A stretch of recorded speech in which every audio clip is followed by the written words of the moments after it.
Hi, my name is Sunho and My name is Leyton. and today we will be introducing the alpha experiment, where alpha stands for anti-hydrogen laser physics apparatus, right there.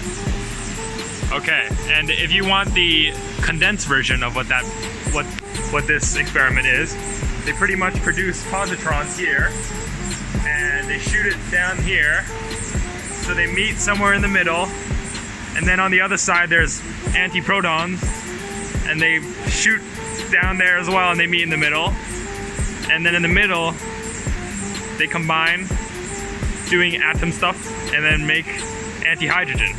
Right. Which is a positron and an antiproton. And then they study the spectroscopy of that, which is pretty much, they shoot lasers at it. Alright. To give the quick summary, it's going to be a positron decelerator. Antiproton decelerator. And these antiprotons come from CERN headquarters, and they send them over here, and they decelerate on that, and they give them to each of the mini collaborations here. So Alpha is one of the collaborations. One of the others is Asakusa, which is right there. Getting very close. Keeping your enemies close. But yeah, so right now there can only be the antiprotons. Each collaboration only gets a certain period of time when they get antiprotons. It's like a mini window that they get it. Alright, so now we'll begin explaining the downstream side, which is following the protons, the positrons. This is the positron source. As you can see, it says Na, which is sodium, and this is a very radioactive isotope of sodium. As you can see with the gigabecquerels, and that's very big number right there. And this is the inlet for that source, and as you can see, it's very radioactive. And this source only comes from one place in the world, only one place, and that's South Africa. And the way they make this source is by shooting protons at neons to make such radioactive isotope. Why neon, Sunho? Because sodium and neon, right? Neon is on the group 8 and sodium is on the group 1. And as you can see, adding one more proton brings the neon to the sodium state, which is very unstable because neon itself is very stable as it's in the group 8. Noble gases, right? Alright. And that's where the positrons come in. Also, when they open this valve here, positrons will start shooting out. So if you stand in the way, you'll probably die soon. Nice. Okay, so here, as soon as the positrons are shot out this way, there is a stream of very cold neon to start cooling it down. Because the central idea of the alpha experiment starts from cooling down both the positron and the antiproton in order to control them and anti-hydrogen. What if they become too hot? What if they become too hot?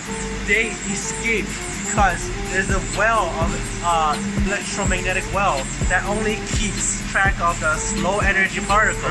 So if you have high energy, positrons, they will escape, resulting in a lower quantity but possibly higher intensity as you spin around the particles, the relevant particles. Oh, gotcha. Yeah. Alright. The whole thing is basically a magnetic field, a solenoid that keeps the positron in track so that it doesn't deflect everywhere it wants to go, right? Because it goes straight through the pipe. And here, this is a very big solenoid, very big magnet that creates the field that keeps it in track. But here, you see some weird pattern on there, and that's actually a very high voltage cable that generates extra magnetic field because apparently it was not calibrated correctly at first. That's pretty funny. It's very makeshift. Very makeshift. What are these tubes, Sunho? I believe this tube is connected to the liquid helium because that's a cryogenic that's cools everything down. Yes. As I said, because it's a process of cooling everything down to decelerate them. Right. Oh, no.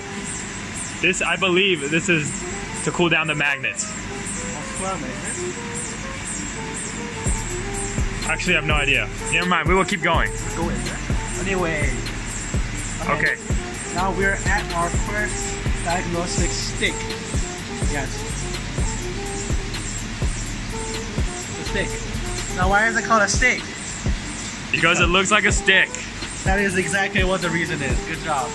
So, this stick contains a lot of different diagnostic instruments, including the MCP, which is connected here. Yeah. There are two different ways of two MCPs to detect in both directions, upstream and downstream.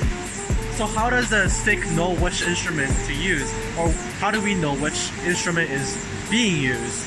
And that's getting detected by the laser, and that the laser determines the distance of the stick inserted, and every distance is a different instrument, and that's how we use different instruments. Cool. And these huge circular plates, Cylinders. Yeah. These are solenoids, very strong magnets. Again, it's the same process of keeping them in track, so the positrons can go in the correct direction without narrowing with the plate. Yes. Oh. What is this magnet? This magnet looks very Why does it look so much cooler than these? Why is it so green? Because it's a temporary magnet that we borrow from Elena. But with this new Alpha G experiment, that's gonna be put somewhere up there. I think. 5 meter high. 5 meters, like really high up. Right. So basically what's happening is this magnet is temporary, and soon they will be taking this whole thing off and putting a huge tower that basically deflects both the antiprotons and the... Okay, we'll explain that later. He's going too quick. But basically,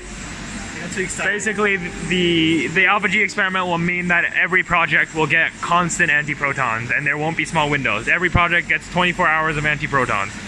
But yeah, okay, keep explaining. Yeah. Okay. What's this, Sunho? This looks like another stick. How did you know? There's the first stick. This is the second stick. And what's different between those two sticks? I don't know. Well, one of them looks like a vertical stick, but this one looks like a horizontal stick. Oh, I didn't even notice. Yeah, so that one goes up and down, but this one goes sideways.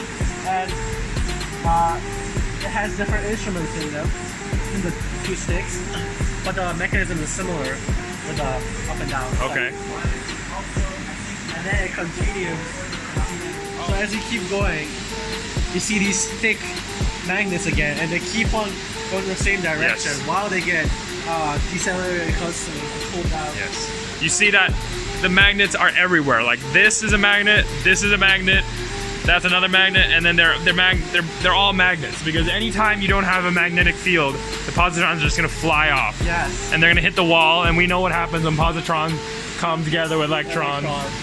They do what birds and bees do. No, I'm kidding. All right, keep going. When it reaches there, the black part that we can actually see, that is called the atom trap. And that is where the positrons and the antiprotons meet together and form anti-hydrogen. All right. Okay. So Sunho is now going to take over, and I will explain the other side. Okay.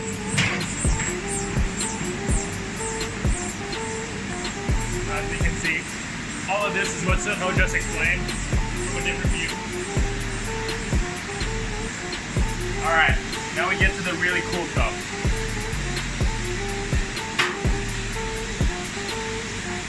So, as Sunho said, this is the atom trap right here. You can see that it's very, very big. Do you want to show the whole thing? Okay, you can't really see it, but this was funded by Carlsberg. It's really big. The reason it's really big is because there's a layer where there's liquid helium. And liquid helium is really, really cold. And that means, and it's so cold that it's only 3 degrees above absolute zero, so 3 Kelvin. And that's probably like the second coldest liquid there is. Yeah. And it cools the magnets down so much that they become superconducting. So that means there's no resistance inside the magnets. So you fill it with current, you plug it off, and it'll keep flowing current through the whole thing. And so you don't waste much energy. So the reason that we need a lot of current, the reason we have a superconducting is that we need a lot of current to keep the atoms together. So to keep the positrons and the antiprotons stay in one place. So this is what the atom trap is. And this is the liquid helium. Well, that's the main storage of the liquid helium. It's got 1,000 liters. And yeah, you can see it. It's very cold. That it's making air condense into ice. Oh! Yeah. Alright. So, everywhere on the left of this atom trap is what we call upstream. So, that's where the antiprotons will start flowing this way. And they'll meet up with the positrons at the atom trap. And so, it's upstream because it's kind of like a river that you're going this way. So you're going towards, all the time towards, yeah. And right here is another stick that Sunho's been talking about. It's pretty much, there's MCPs in there as well to detect the particles and reactions that might occur. And we can see here is another magnet. Yeah. This magnet is also superconducting. So there's liquid helium to cool it down. Okay. What's this again? Oh, this is the vacuum tube. Oh, I think you're right. It's a vacuum tube, yeah. Yeah, basically, it sucks air out of the atom trap, and the reason for that is that we need it as a vacuum because if there's any particles in there, normal particles, it'll cancel out with it'll annihilate with the antiprotons or positrons. So from here we can see that things start getting really old. Go there. Things start looking like they're really dusty because they are. They're all really old stuff. So this is here like 20, 30 years ago when the collaboration first started. So why? Why is it so old? Because this is built by the AD. So this is built by the people who built the building first. Before the collaboration even. What's an AD? AD stands for anti-proton decelerator, which is the purpose of this whole building. It's pretty much to decelerate the antiprotons so people can use them without them penetrating everything. Nice. Yeah, and so these are all magnets, kind of like the ones over there, and they're just made to guide the antiprotons. You can see that they're bigger than the ones over there. That's just because I think the antiprotons are faster. They're not a really good way to cool down antiprotons without annihilating them all. And since we have a limited amount, it's better to just try to conserve them. And you see, this is called horizontal and vertical. And that means it's very confusing because it's not actually horizontal and vertical, it's just the crosses. So one of the crosses would be horizontal, one would be vertical, and that would just be used to control the trajectory of the proton. Because sometimes you would receive the antiprotons. So basically, you see this concrete wall here? There's a concrete wall there, and this concrete wall wraps around the whole building, and that whole building, and what's inside the concrete wall is what decelerates all the antiprotons, pretty much. If you look out there, Oh my god. a lot of wiring. They don't really get funded to make everything neat. They just get funded to make things work. So yeah. Cool. Hey, what's that thing? Oh, What's that?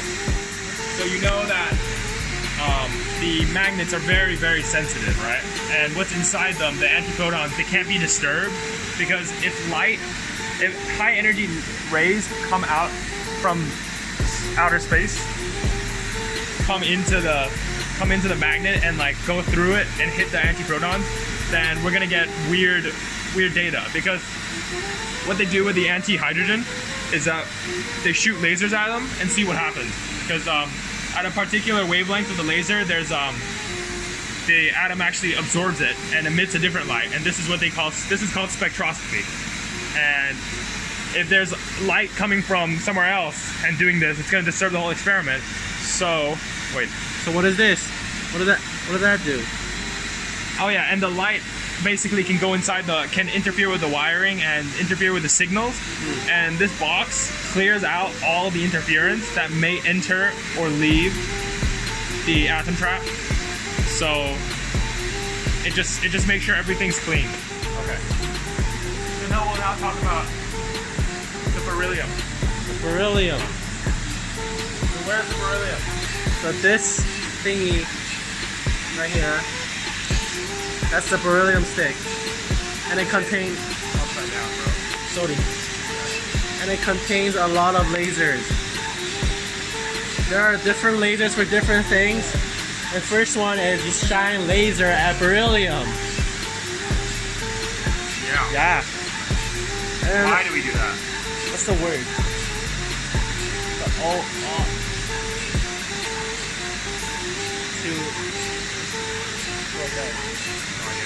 Awesome. That's embarrassing. Let's keep going. Okay. Alright. So, you might be wondering, where's all the energy coming from? Obviously, it's going to come from the sockets, but the socket only has a single voltage and it's probably not what we need. So, as you can see, in this big fat rack, well, this is one of many fat racks. These are all power packs. Oh, what is that? This is for the magnets, the solenoids that we were first talking about in the beam. What is that? This is for the MCP, which detects particles and projects them onto a camera. Oh, okay. Cool. Okay, so as we can see, What the heck is this? this fat power pack, My closet. extra fat power pack, is not on a rack because it does not fit. This is for the Carlsberg magnet, which is the gigantic atom trap we first talked about. So this is where they keep the antihydrogen.